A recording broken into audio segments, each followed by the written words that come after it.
True stories of abandoned buildings and their dark secrets. Part 1. The Forgotten Mansion. A tale of descent into darkness. The wind howled through the dense forest, carrying with it a sense of foreboding. Alex and Derek were on their way to the Forgotten Mansion, a place that had captivated their imaginations for years.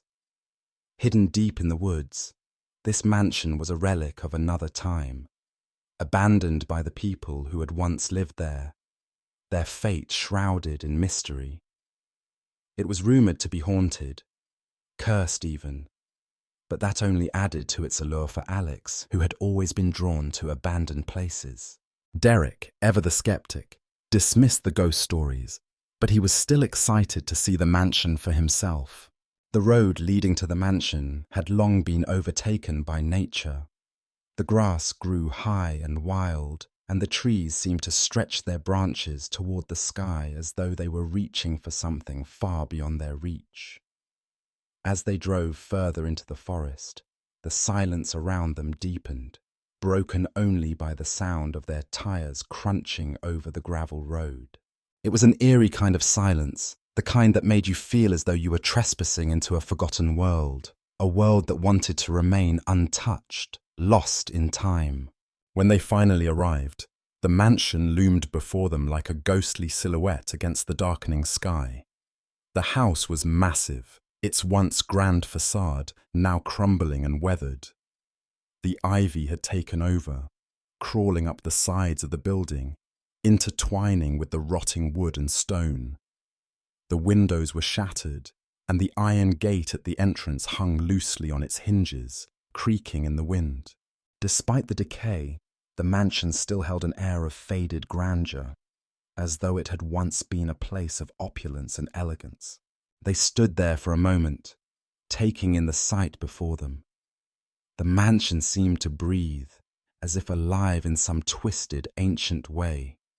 Alex felt a shiver run down his spine, but his curiosity overpowered his fear. Derek, too, felt a strange pull toward the mansion, though he tried to hide it with a laugh. "Let's check it out," Alex said, breaking the silence. With a mix of excitement and unease, the two of them stepped through the gate and approached the front door. The air around them felt thick, heavy with the weight of the mansion's history. Every step they took seemed to echo in the silence, amplifying the sense of isolation. They reached the door, which was slightly ajar, as though waiting for them. Alex pushed it open, and it creaked loudly in protest, sending a chill through the air. Inside, the mansion was a time capsule of forgotten years. Dust hung thick in the air, and the smell of mildew and decay was almost overpowering. The furniture was old, some pieces still intact, others shattered and left to rot. The walls were lined with faded wallpaper, peeling in places, revealing the plaster beneath. It was as though time had stopped here, and no one had dared to disturb it for decades. Alex and Derek wandered through the first floor, marveling at the strange remnants of the past. A broken chandelier hung from the ceiling, its crystals dull and chipped. An old sofa, covered in dust and mildew, sat in the corner of the living room, as though it had been abandoned mid-conversation. Several picture frames lay scattered across the floor, their glass shattered, the faces within obscured by dirt and time. It was a surreal experience, stepping into a space where people had once lived, where laughter and conversation had once filled the air, now reduced to a hollow echo. As they moved deeper into the house, Alex felt a strange sensation crawling over his skin. It was subtle at first, a sense of being watched, of something lurking just beyond the edge of his vision. He dismissed it as his imagination playing tricks on him, but the feeling persisted, growing stronger with every step he took. He could feel Derek's presence beside him, but it felt distant, as though his friend was somehow further away than usual. They climbed the staircase to the second floor, the wood creaking under their weight. Each step seemed to echo louder in the silence, making Alex's heart race. The hallway on the second floor was long, stretching out before them like a corridor to another world. The doors to the rooms were all closed, some locked, others slightly ajar. It was impossible to tell what lay beyond them. And for a moment, Alex felt a twinge of hesitation. "Do you hear that?" Derek's voice cut through the silence. Alex froze. The house had been unnervingly quiet, but now there was a sound, faint but distinct. Something from below, a thud, as though something heavy had fallen. "What the hell was that?" Alex whispered, his voice tight with fear. Derek, ever the brave one, shrugged. Probably just the house settling, but Alex couldn't shake the feeling that it was something more. Something wasn't right. They continued down the hallway, the air growing colder as they moved further into the house. Alex's flashlight flickered for a moment, casting erratic shadows against the walls. He checked the batteries, but they were fine. It was as though the house itself was interfering with the light. As they approached the end of the hallway, Alex noticed something strange. One of the doors was slightly open. It hadn't been like that when they first passed it. He stopped in front of it, his heart hammering in his chest. Derek stepped up behind him, peering over his shoulder. "Should we go in?" Derek asked, his voice low. Alex hesitated. Something was telling him not to, but curiosity won out. He slowly pushed the door open, the hinges creaking in protest. Inside, the room was empty, save for a few scattered pieces of furniture and a large, old wardrobe in the corner. But there was something unsettling about the emptiness. It felt like it was waiting for them, like the room had been preserved for this very moment, as though it had been expecting them to walk in. Suddenly, there was another thud, louder this time, followed by the unmistakable sound of footsteps, slow, deliberate, and getting closer. Alex spun around, but Derek was no longer behind him. Panic surged in his chest as he realized that Derek had disappeared. He called out, his voice shaking, but there was no answer. His breath quickened, and he turned back toward the door, only to find that it had slammed shut. The room was plunged into darkness. Alex's flashlight flickered again, and he hurriedly checked the batteries, his hands trembling.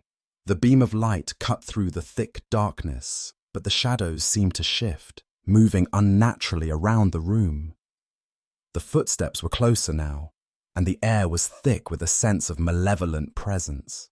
Then, without warning, the door to the room burst open, and Derek appeared in the doorway. His face was pale, his eyes wide with terror. "Alex, we need to get out of here," Derek gasped. "Now!" But before Alex could respond, the door slammed shut again, this time with such force that it rattled the walls. The room was no longer just cold. It was freezing, and the oppressive darkness seemed to close in around them. A voice, faint but unmistakable, echoed through the room. It wasn't Derek's voice. "Get out." The words were whispered, like a breath against the back of Alex's neck. He spun around, but there was no one there.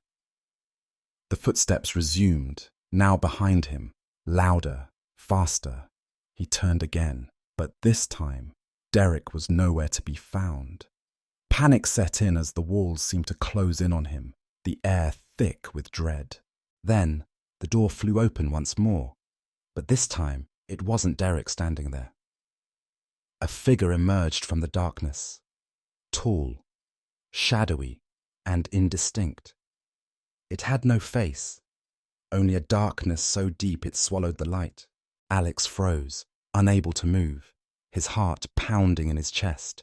The figure took a step toward him, and Alex's body went numb with fear. He couldn't breathe, couldn't scream. The figure reached out, its cold hand brushing against his arm.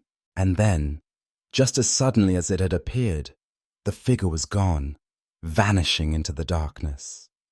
The room was silent again, save for the pounding of Alex's heart in his ears. With a final surge of adrenaline, Alex bolted for the door, throwing himself against it with all his might.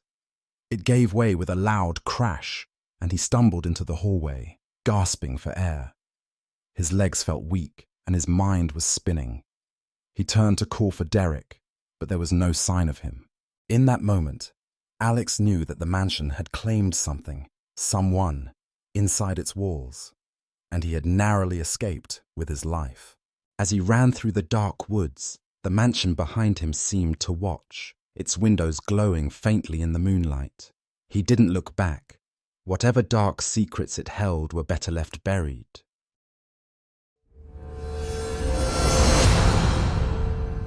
Part 2. The Abandoned Factory, A Descent into Madness. Sarah, Ryan, and Jake had always been the type of friends who lived for the thrill of discovery, for the adrenaline that came from stepping into places that no one dared to visit. They had spent countless nights exploring abandoned buildings, forgotten factories, and desolate places that time had forsaken. It was an addiction, a rush that bound them together, and this time, it was a decommissioned factory at the edge of their town that had captured their attention. The factory was more than just another abandoned place. It was a relic of the past. Once, it had been the heartbeat of the town, a sprawling industrial complex where machines hummed day and night. But after a catastrophic accident, a machine malfunction that had killed several workers, the factory was shut down. It had been left to rot ever since, its walls sagging with the weight of neglect, its silence broken only by the occasional sound of the wind or the distant echoes of the past. The factory had become a ghost, its history all but erased, but Sarah had heard whispers that there was something more to it, something strange, something unsettling. When they arrived that evening, the factory seemed to loom over them like a dark sentinel. The vast structure was covered in layers of graffiti, some of it vibrant, others faded with time. The rusted gates creaked in the wind, and the air smelled faintly of oil and old machinery. No one had been here for years, and yet there was a palpable sense of unease that hung in the air, as if the place was holding its breath, waiting for them to cross the threshold. As they pushed through the broken fence and made their way inside, Sarah couldn't shake the feeling that they were trespassing into something far older and darker than they realized. The factory was massive, its interior sprawling out in all directions. It was a labyrinth of metal beams, rusted machinery, and empty rooms that seemed to stretch on forever.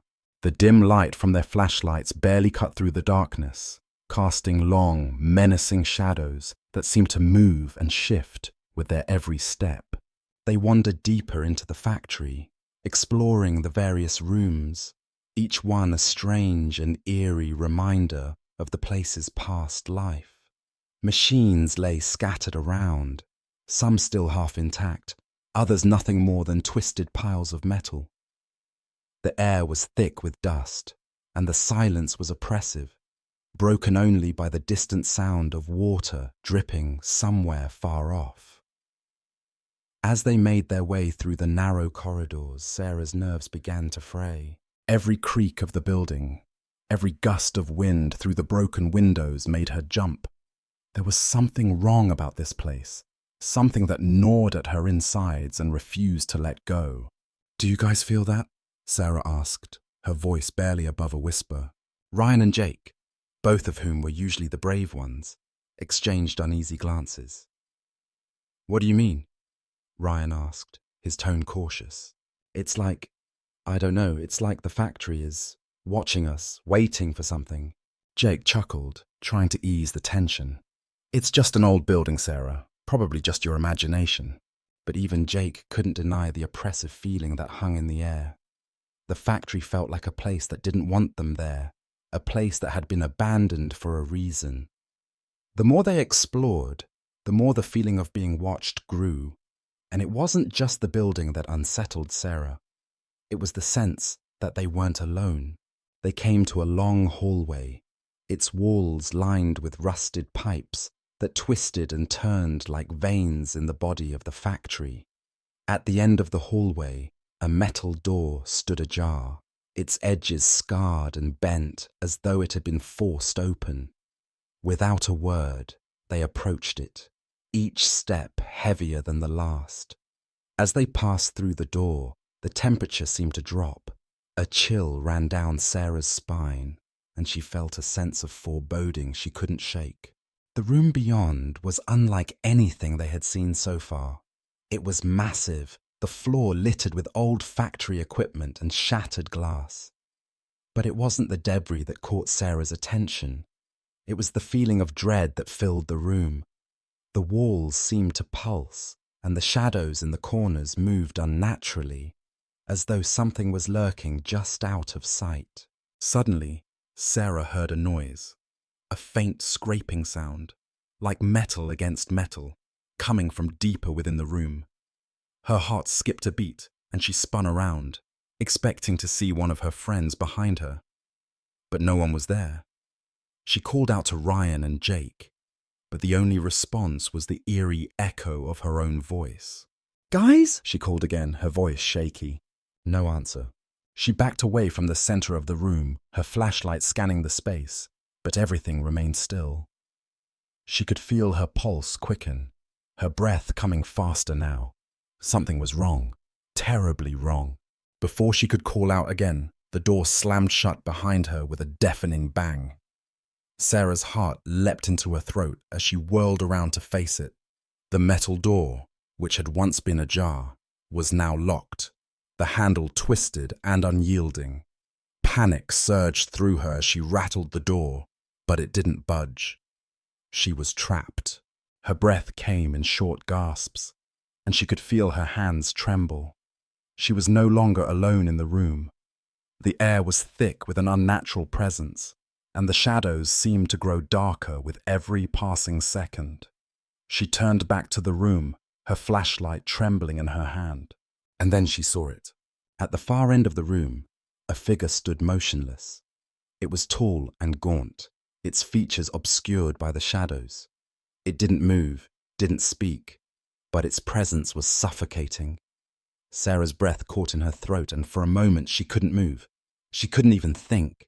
The figure didn't seem to notice her. It simply stood there, staring into the darkness, its body unnaturally still. Sarah's heart raced in her chest, but she had to act. She needed to get out of there. She turned and rushed back to the door, but as she reached for the handle, it seemed to twist and warp, the metal bending in unnatural ways. She screamed, trying to force the door open, but it was no use. Behind her, the figure began to move, its long, elongated limbs jerking unnaturally as it took slow, deliberate steps toward her. Its eyes were black, like pits of endless darkness, and they fixed on her with an intensity that made her blood run cold. "Sarah!" she heard Ryan's voice call from the other side of the door. It was distant, muffled, but it was enough to break her from her trance. She turned toward the sound, desperate for help, but before she could reach the door, the figure lunged forward with terrifying speed. Its cold, clammy hand grabbed her wrist, and in that moment, Sarah felt a surge of pure terror. She couldn't scream, she couldn't fight back. It felt as though the air had been sucked out of her lungs, and she was drowning in the suffocating darkness that enveloped her. Everything went silent. Part 3. The Forgotten Church, the Enduring Mystery. It was a cold, crisp evening when Emma and her older brother Jack decided to visit the old church at the edge of town. The church had always intrigued them, though they had never ventured close enough to uncover its secrets. It stood alone at the end of a desolate road, surrounded by thick trees and an oppressive silence that seemed to swallow up everything around it. The locals spoke of the church with a sense of wariness, as though it were a place best left forgotten. Yet, for Emma and Jack, the air of mystery surrounding it was far more alluring than any warning. Emma had heard whispers growing up, tales of the church's dark past, of strange happenings that occurred after it had been abandoned decades ago.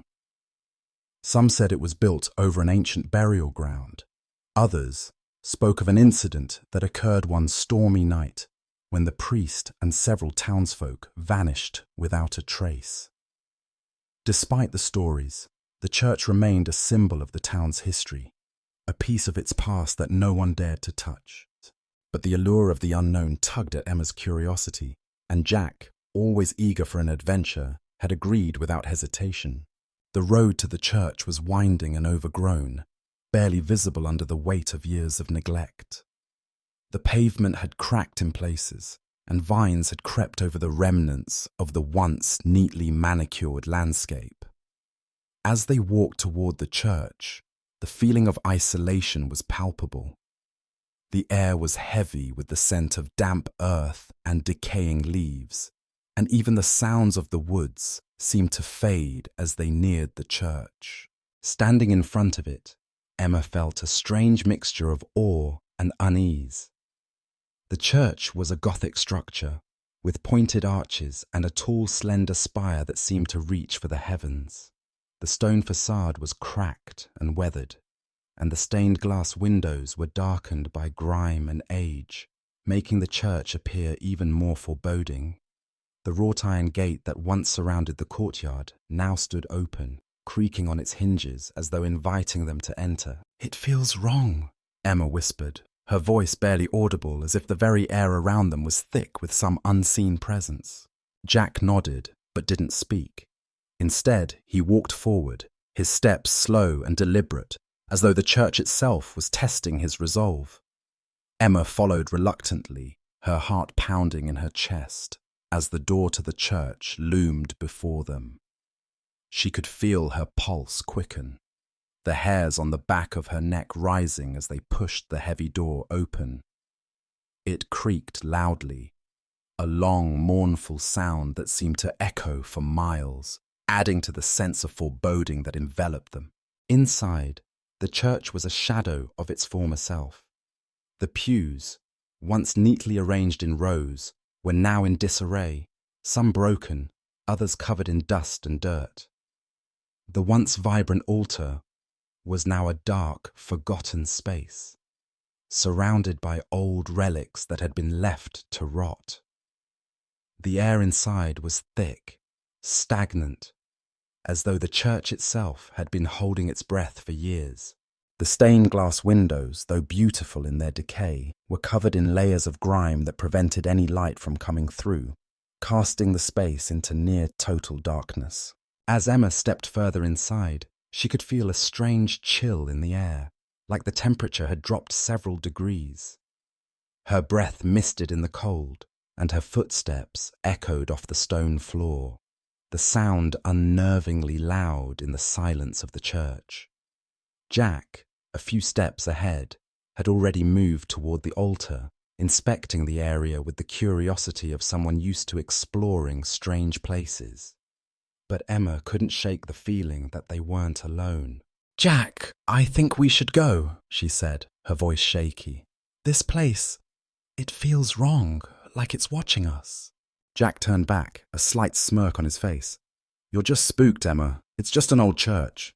But Emma wasn't convinced. There was something in the air, something she couldn't explain, that made her heart race and her breath catch in her throat. She felt as though the very walls of the church were closing in on her, as if the building itself was alive and watching them, waiting for them to make a mistake. Then, without warning, she heard it, a faint whisper, so soft she almost thought she had imagined it. It was coming from the far end of the church, near the back where the shadows seemed darkest. Emma's blood ran cold. The voice was barely audible, but it was unmistakable. "Get out!" She froze, her heart pounding in her chest. "Jack!" she whispered, her voice barely rising above her breath. "Did you hear that?" Jack, still examining the altar, waved her off. "It's just the wind, Emma. Nothing to be scared of." But Emma couldn't shake the feeling that something was wrong. Something was in that darkness, something that didn't want them here. She took a cautious step backward, her eyes scanning the dimly lit room, but everything appeared still. The heavy silence returned, and for a moment she thought she might have imagined it. But then the air shifted and the temperature dropped even further, making her breath catch in the cold. A door creaked open from somewhere deep in the church, and Emma felt her heart leap into her throat. The sense of dread that had settled over her only grew stronger. She knew she wasn't alone anymore. Something was moving, something unseen but undeniably present. "Jack!" she said again, louder this time, her voice trembling. "We need to leave, now!" But before Jack could respond, there was another noise, this time a loud crash from the back of the church, followed by the unmistakable sound of footsteps, slow, deliberate, and heavy. Emma's eyes darted toward the back of the church, where the shadows were darkest. A figure, cloaked in darkness, moved between the pews. It was tall, its form indistinct, like a shadow that had taken on a life of its own. Emma's breath caught in her throat as the figure seemed to stop, just out of the reach of her flashlight's beam. She couldn't make out its face, only the long, flowing robes that seemed to shimmer in the darkness.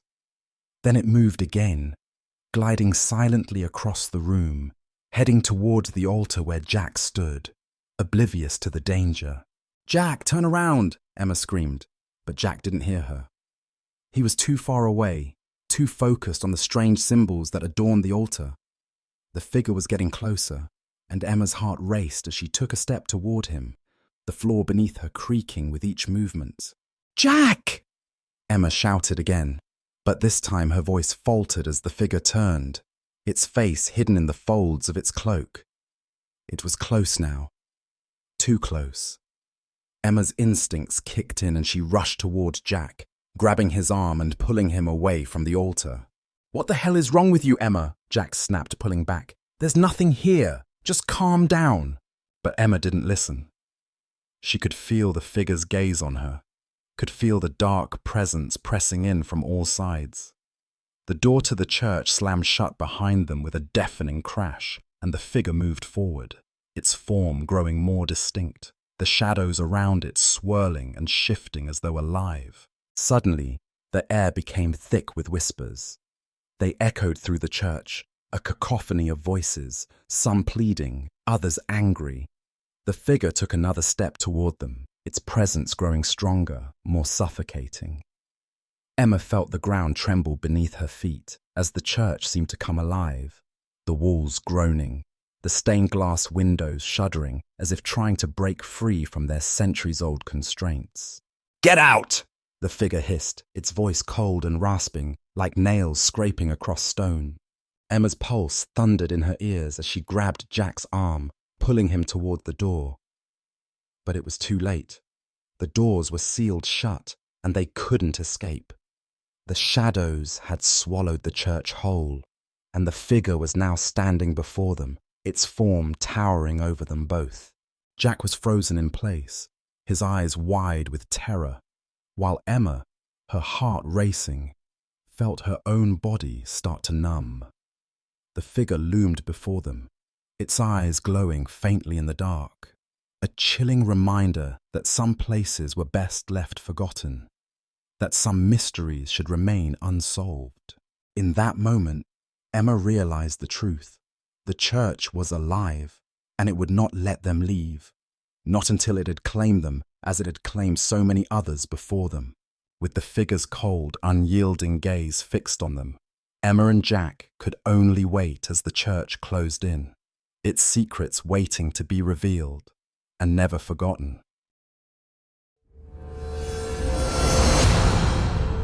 Final reflection: the haunting ties that bind forgotten places.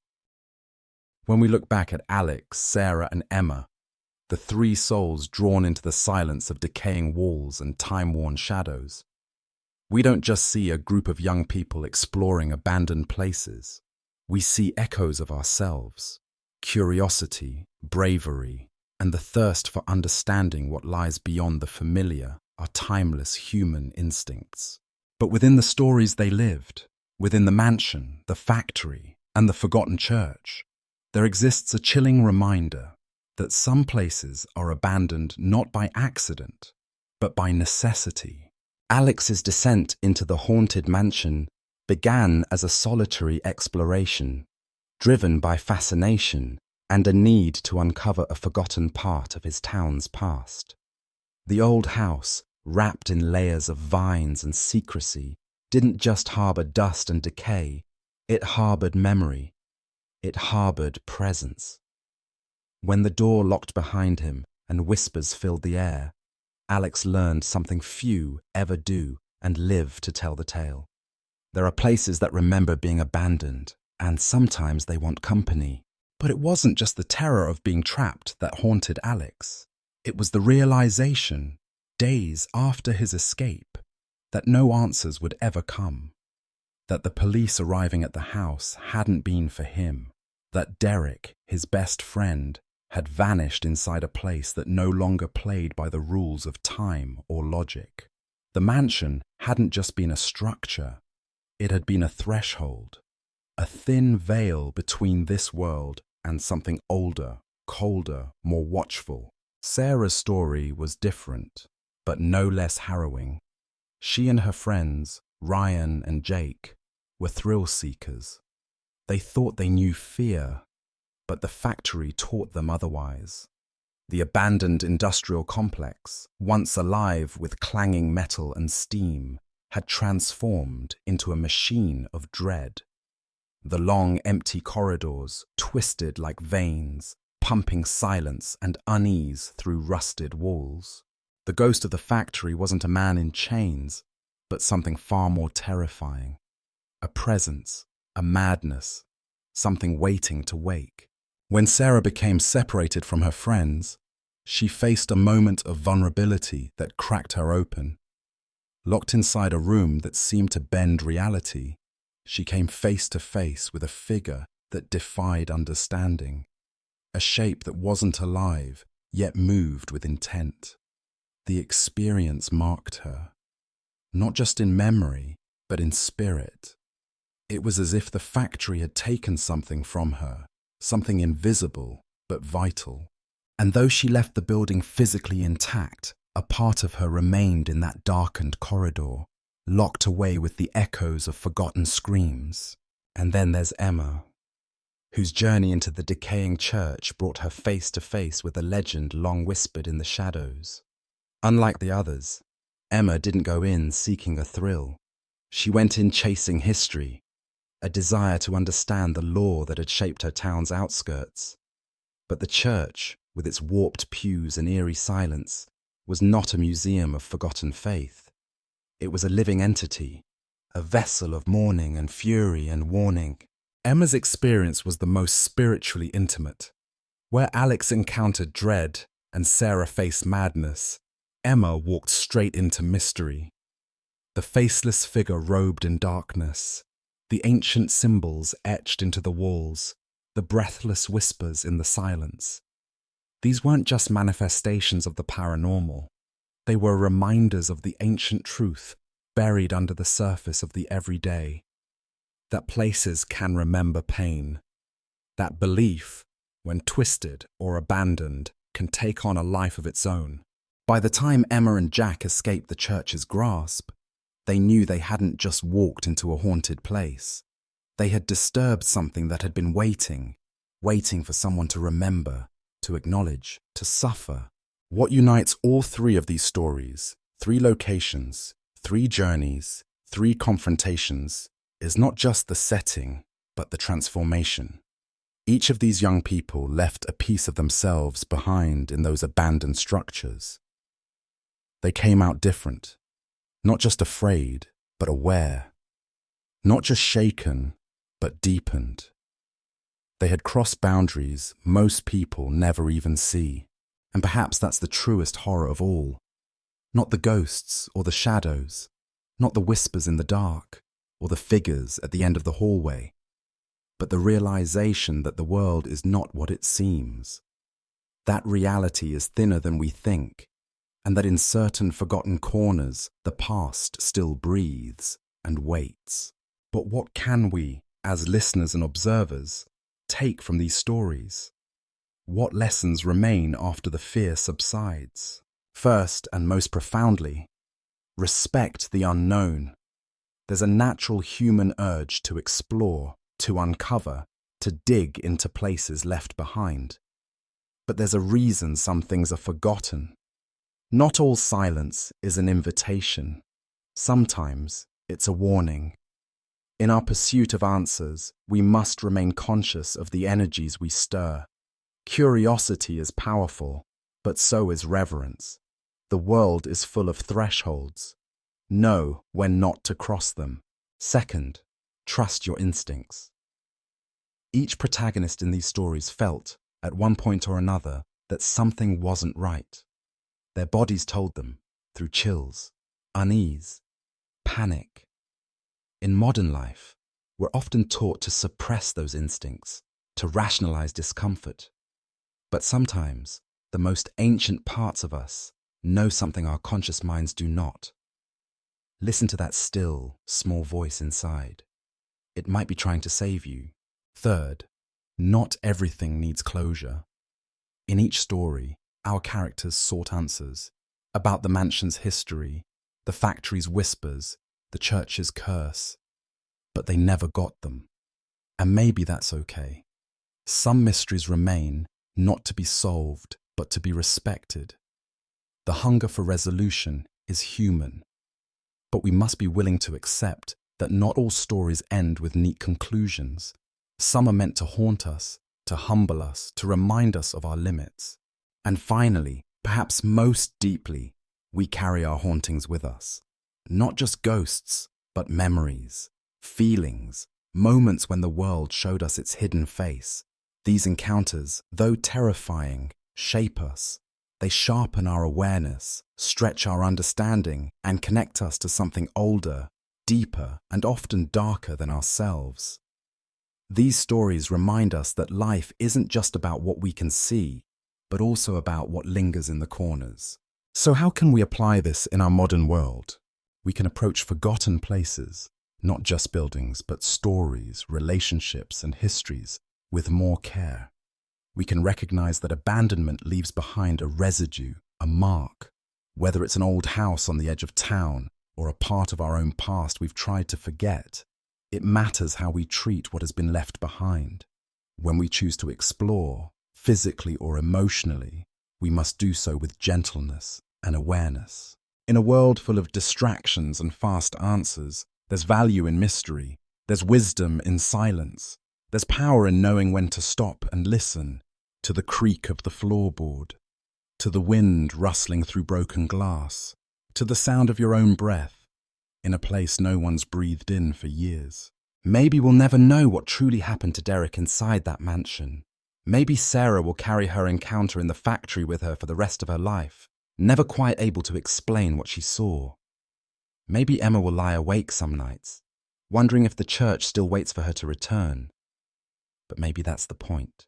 Because when we face fear, when we walk willingly into the unknown, not recklessly but with heart, we discover something about ourselves. We uncover not just the secrets of forgotten places, but the hidden strength and fragility within us. So, as the lights dim and the echoes fade, we hope these stories leave you with more than just a chill down your spine. We hope they remind you of the beauty and danger of curiosity, of the sacredness of the unseen, and of the resilience of the human spirit when confronted with the mysteries that lie just beyond the veil. And if you've enjoyed stepping into these forgotten places with us, hearing the voices of those who dared to venture beyond the ordinary, don't forget to subscribe to the channel. Your support helps us continue telling these haunting, powerful stories. Every like, share, and subscription is a way to keep the shadows speaking and the stories flowing. We're only just beginning to scratch the surface of the world's darkest corners. Stay curious, stay brave, and remember, some doors, once opened, can never truly be closed.